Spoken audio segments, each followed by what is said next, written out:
Good afternoon. Welcome to Sports Nothing But Sports with Kent Sterling for Wednesday, July 31st, 2019. Brought to you by the great people at Today's Dentistry. Dr. Mike O'Neill, fantastic at what he does. He's been my dentist for 26 years. He will do a great job for you. I only endorse things that I absolutely trust and believe in. I absolutely trust and believe in Dr. Mike O'Neill.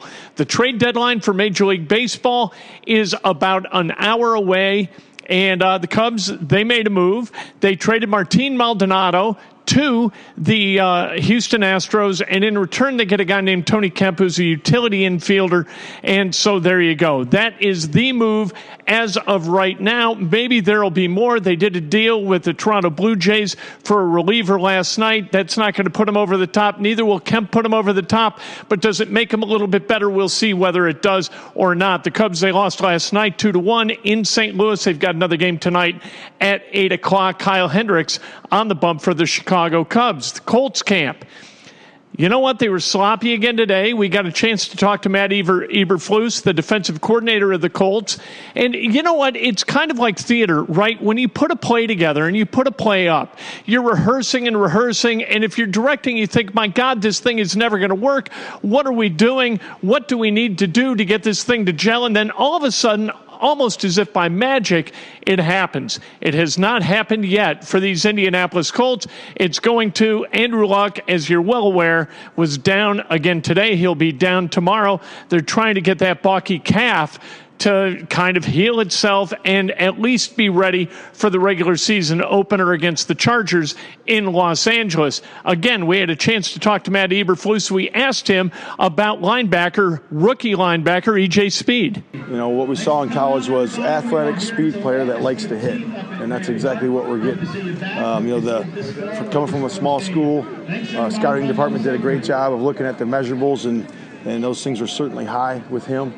And he's jumping off the tape right now. And you know, in terms of just hitting, speed, and those things, he still has to do a long way to go in terms of what to do and all those things and how to do it. And once he learns those, he'll be better. What about the linebackers in general? How have you seen the competition play out so far? Yeah, I like their effort. You know, linebackers are really playing with effort. You know, we have a taxing individual, as they know, and they have to push through that. And that's getting them ready to play the games. And they're continuing to do that, and we have to push a little harder, still focus on the fundamentals during the individual drills, and then those will transfer onto the 7-on-7 and team drills. So I like the way they're working right now. There's a good body of people there in terms of just character and men, and they're working really hard. Yeah, Okereke, Leonard, and Speed together. What do you like about that group? Well, we're mixing and matching right now, as you guys can see, so we wouldn't pay much attention to the mix and match right now. We got DBs flying all over the place, linebackers at different spots. We like with that group that was in there the same thing we like with all of them. You know, the speed, athleticism, and the hitting, and the functional intelligence. So they're all doing doing well with that, but still have to improve. Have you been impressed with the ball skills Rock's shown so far? Yeah, well, I would say that, you know, some of the interceptions he's got, 3 of them so far, have been really concentration. He's got really good concentration. The 3 that he's had have been tip balls, okay, or second, not immediate interception, but a tip ball, you know. So that you have to really focus and, you know, pay attention and concentrate. And he's done a good job with that. And that's the way a lot of them are going to come in the regular season, right? Yep. When you play various coverages, there's certain coverages where you're going to get tips and overthrows, and you got to be ready for the football. Matt, in today's NFL, what percentage would you say you're in your base defense versus nickel? It's right around 15 snaps. That's a high number for a game. In base? Yeah. Yep. You're right around 10 to 15 snaps, somewhere in there. Total? That's total. Not the whole game. Yep. You're usually getting, 60 to 70 plays in a game, 65, 75 plays. What's what impression have you gotten from Houston just in terms of the way he's used his power? And he's got a big guy over there he's going against an AC, but yet you can see the result of that power. What do you see? Well, the first thing I see when you just mention his name is the buy-in. He's buying in to the effort and the mentality in which our standards are set. So that's number one. And then the power, those are the things that he brings to the table. He can he can level rush and come back inside and use that extreme power and lean that he has. And he's done a nice job with that during the one-on-one periods as well as the team periods. So he brings a lot of power to it. What kind of camp is Autry having so far? I mean, it seems like we get a play or two every day where he kind of announces himself. Yeah, he's our 3 technique, and we obviously shift guys around a little bit and move them around, but just in terms of his energy and enthusiasm, and the moxie he brings to the defense, and we're excited to have him in there. You were touching earlier on the mixing and matching you're doing right now. Where's the balance of wanting to find some sort of 11, 12, 13 guys that you can kind of build chemistry? Yeah, we'll start doing that here, later on in camp. We'll start to hone in with the different, groups to make sure their chemistry is there. Right now, we're not so concerned with that. We're more concerned with matchups and this guy covering that guy, and that's all been well thought out. We want to make sure that we see certain players against certain players in coverage and blocking patterns to see if they can hold up. So you'll see a lot of times a guy that might be a 2 or a 3 on a 1 receiver or a 2 receiver, and that's all by design. So is that just you and the offensive coaches figuring out their? We play defense. They got the ball. I just adjust to what they're doing.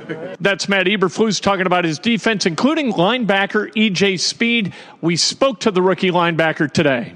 You made plays out there today. How do you feel? I feel good. A lot of preparation, a lot of meetings, walkthroughs, and it's all paying off. A lot of work in the summer. Shout out to Jeremy Hill in Austin, Texas. So this is all just hard work paying off at this point. 6 practices in, is there a comfort level that you're starting to feel out there? Yes, I'm getting more familiar with my teammates. Just chemistry is everything, and I feel like I'm getting that down within these practices. So we're growing. We're growing as a team. And the linebacking core is so helpful, like with the veterans and Darius Leonard, somebody who played at a high level, Anthony Walker, AT, a lot of guys over there. My dog Z, a lot of linebackers really just been just with the camaraderie and learning. It's making it easier.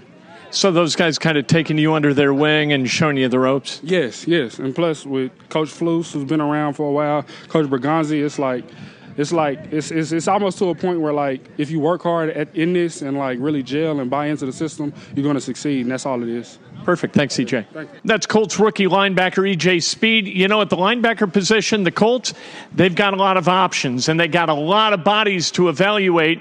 There are a lot of snaps to be had for the right combination of linebackers. We'll see if E.J. Speed winds up being one of those guys. I've got a feeling that, he just might be. The Indiana Pacers, they introduced Justin Holiday to the media today. Justin Holiday, a free agent who last year played for the Grizzlies and the Chicago Bulls. Justin Holiday, a really good dude, the brother of Aaron Holiday, who is a rookie point guard for the Pacers this past season. We spoke to Justin Holiday. Here's that conversation. All right, Justin, describe the process that brought you to the Pacers. Why this decision? Yeah, went through the whole free agency situation, had different options. Some options stayed, some options didn't. Some options changed depending on who went where. The Kawhi situation kind of held me up too. Was trying to wait and see what was going on with that. And then I kind of let the dust settle. And ended up, realizing what opportunity was here. How much interest they actually really did have in me, because that is one thing that is hard to tell. I knew Indiana always had interest, but to what level is always hard to tell with teams, because they have all type of guys on the board. And after coming in and meeting with them and, them speaking to me about what's important, I felt I fit that. The guys who are here already on the roster seem to be like you in that they're thoughtful, they're resilient, they're team-first guys. Did that have any kind of an impact on your decision? Yeah, thank you for that as well. But, yeah, of course. Like I was saying earlier, that's the type of team and teammates you want to be with. The best team, regardless of talent, who's on the team, the best teams are the teams that put the team first. And like I said, when I was with the Warriors, that's what that team did. Like Steph was, we know who Steph is. We know what he's done, how many points he scored. Steph would literally give, it might not seem like it, but Steph is one of the biggest team players out there. So to be on a team with guys like that now, I think it's going to be good for us, and I think that's the reason why they've won so much in the past. The team has always been first. Do you think the majority of the teams in the NBA are like that, populated with guys who are team first? No, I don't. I will say no because I don't think some players understand it. Yeah. I think that's a want. I think that's a want in every player that's in this league. I'm not saying there's any guys that isn't that. Yeah, there might be some players, especially when they're young, that think, I got to come in and score, I have to do this. But it's all understanding. I don't think it's not easy to understand what it's like to be a complete teammate. Sometimes that means you sitting down. That's hard to swallow, even me to think about. That's hard to deal with, to think, okay, I'm going to have to sit down and let somebody else do this, or this might be better for the team.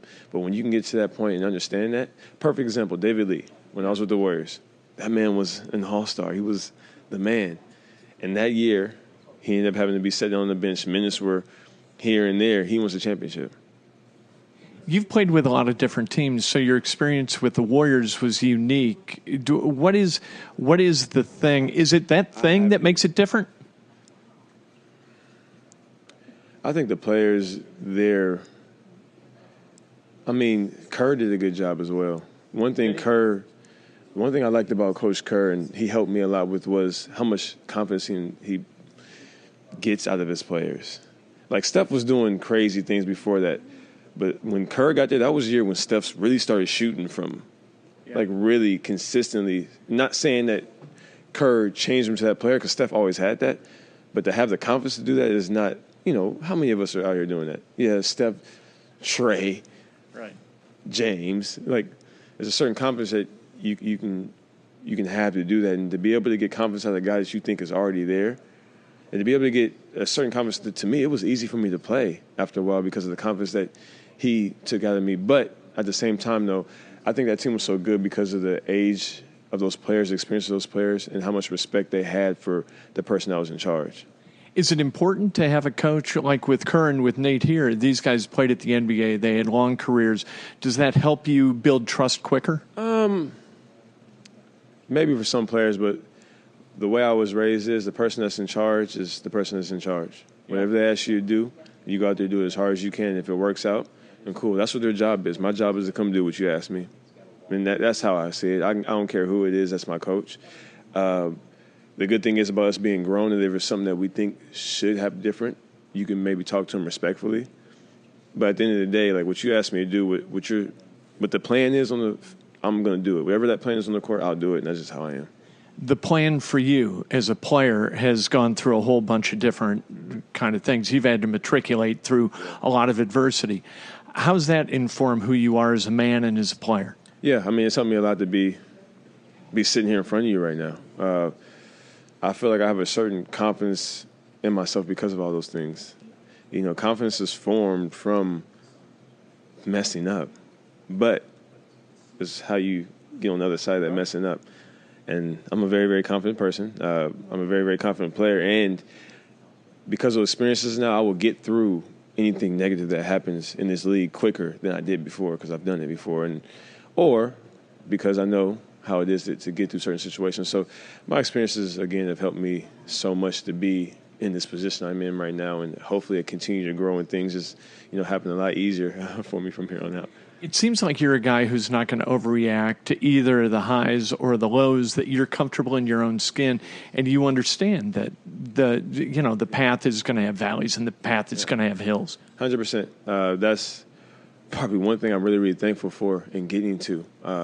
One thing I struggled with, especially when I wasn't in the NBA or trying to make it, was how I was thought about. Or the thing is, I was probably harder on myself than anybody else. And that's what I didn't get for a long time. It was like, you're taking yourself out because you're so upset with yourself where this happens. But yeah, I think I'm in a good place now. And a lot of things that, like, the younger guys don't understand is the mental game of this. We're all talented. We can all play this game. It's how you are mentally. The guys that are at the top are a certain way mentally, and that matters. And that you picked up in part from your experience with the Warriors and a guy like Andre? Started in college. Really? Yeah, my first 2 years were so tough. Yeah. College was totally different than high school. You're the man. You came to the team when you thought you were going to play. I didn't play much my first year. Was asked to redshirt. Didn't want to, so I didn't. Second year, played a little more, but felt like you were on the track team because we ran so much, we worked out so much. It was just adjustment. And then getting through that, started playing well my junior year, my senior year, and ended up playing well. So it all started there. But then also, like I said, with Andre, Steph helped a lot with that. If I missed a shot or whatever, coming from Steph at that time, I was like, Justin, you good. Shoot the next one. Like to hear things like that, how I was encouraged. And then Coach Kerr helped a lot. Yeah. There was a book Coach Kerr gave me. I forgot the name of the book. It's called something. It's a tennis book. But it was about your mental and how you looked at things. And the way I would be at times is, even if I looked at something negative and I struggled through it, the one thing about me was I was always going to get through it. Right. So that was the thing about it, but now it was about how you got through it. And so it was about being more positive and thinking as positive as possible and just keeping yourself in that space. Thanks, Justin. Appreciate it. Thank you. That's Justin Holiday. I like him a lot.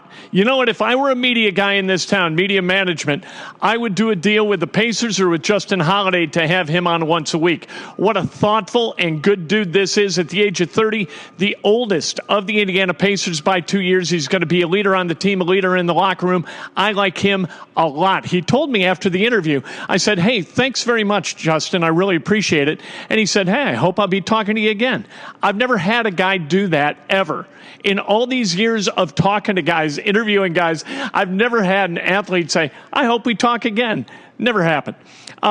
We've got about an hour until the trade deadline where we find out exactly how the Chicago Cubs are going to be comprised over these last 2 months of the season. Last night they lose 2-1 to the Cardinals. Tonight they got another game, 8 o'clock. I'm looking forward to it. Hopefully Kyle Hendricks has his A game because the Cubs absolutely need a W. You don't want to lose this game and be staring straight down the barrel of a sweep tomorrow in St. Louis. That's Sports Nothing But Sports with Kent Sterling, brought to you by the great people at Today's Dentistry. Breakfast with Kent tomorrow morning from Memorial Stadium in Bloomington. It's Indiana University Football Media Day. Looking forward to that. Join me 8 o'clock tomorrow morning, Facebook Live, and then at about 8:15 on Periscope Live. It's a show so nice, we do it twice.